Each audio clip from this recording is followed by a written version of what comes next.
If you were to ask somebody their top 10 favorite Michael Jordan moments of his entire career, there's a good chance that somewhere in one of those 10 spots that there's going to be the moment that has everything to do with the sneaker that we're talking about today. That moment happened May 7th, 1989 at the Richfield Coliseum in Richfield Township, Ohio. We're talking about Game 5 of the 1989 NBA playoffs, Chicago Bulls and the Cleveland Cavaliers. It was an incredible game, especially in that game. Michael Jordan was a little lackluster. However, in the second half, he came back in a major way. And he ended up hitting the game-winning shot in one of the most iconic Air Jordan 4s of all time, the Air Jordan 4 Bred or the Air Jordan 4 Black Cement. It was a shot that was known as the shot. It was a shot where he hit it over Craig Elo, who was having an amazing game himself. And with that shot, not only did Michael Jordan have an iconic milestone moment, but they also took down the favorite Cleveland Cavaliers. A lot of people forget just how good that Cavs team was. So for Chicago to take them down was a very big deal. Well, to celebrate that moment and the 35th anniversary of the Air Jordan 4, I'd like to introduce you and present to some the Air Jordan 4 Reimagined Bred. This is one of the most talked about sneakers of the year so far. It's actually kind of interesting how many people either love or hate this shoe, and for the reasons that they do, but we'll get into that. The Reimagined series has been one that's been going on for a long time. One of my favorites, of course, is this one here. This is the Air Jordan 3 Reimagined. So of course, if we get the Air Jordan 3 Reimagined, it's only right for us to also get the Air Jordan 4 Reimagined for the 35th anniversary. Now listen, first thoughts about these, I love this shoe. Like, y'all can debate with whoever you want to debate with. You can tell me I'm wrong. I love the shoe. I think it's an incredible way for Jordan Brand to reimagine the sneaker in a way that actually reminds me a little bit of the Gratitude 11, but I'll get into that in a little bit. All right, so getting back to the shoe itself. So it's basically the Bred Air Jordan 4 in terms of color and placement. Color blocking, this is the exact same shoe pretty much. It's just the main thing, of course, is that they've reimagined the upper of this shoe from the nubuck material or Durabuck, if that's what you want to call the OG material, into this really nice leather material. That leather, of course, extends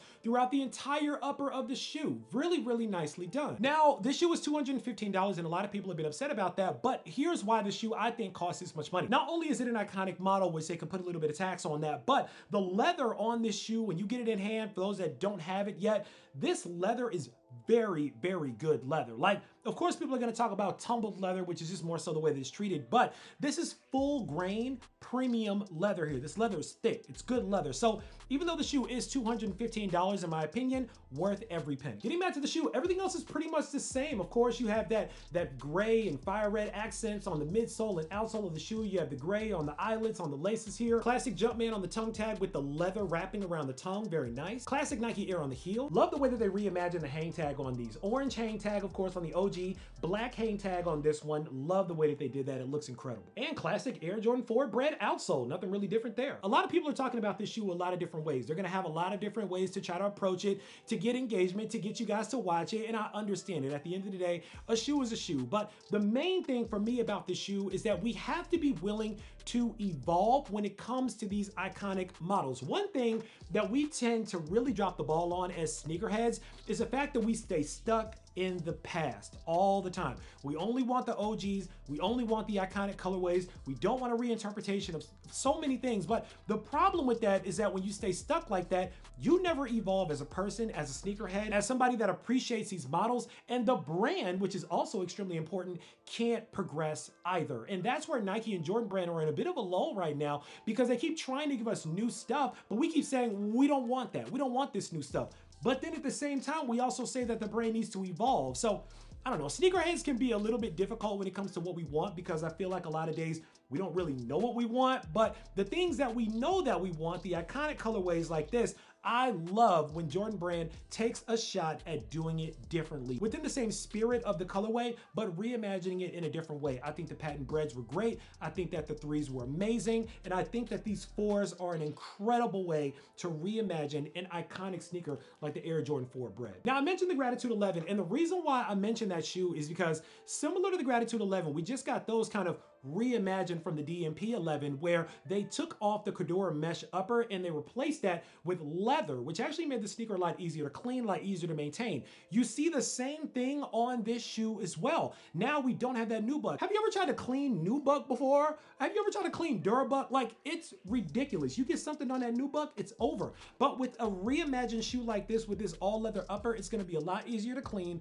a lot easier to treat this leather. It's gonna be a lot easier to wear. I can't wait to see how good these look when you start wearing them in. I like leather uppers on sneakers like this. And I think that it's really hilarious how sneakerheads love all leather uppers on certain models, but then also want to stick to nubuck models on other models. And is it really the materials that we love, or is it the fact that we just want to freeze these moments in time? I appreciate Michael Jordan and his career just as much as anybody else out here does. However, Michael Jordan hasn't touched a hardwood floor in a very, very, very long time. And we've gotten to the point now at Jordan Brand and at Nike where they have to start reinterpreting and reimagining these iconic stories because nostalgia isn't going to move units anymore. We got to understand this. The brand has to stay progressive and we have to accept what the brand is presenting to us, especially if it's done well. We have to have an open mind. The people, the kids especially, that are buying a lot of sneakers these days don't really care that much about what Michael Jordan was doing on the floor back in the day. They don't have the nostalgia of gathering around the television and watching him play the game.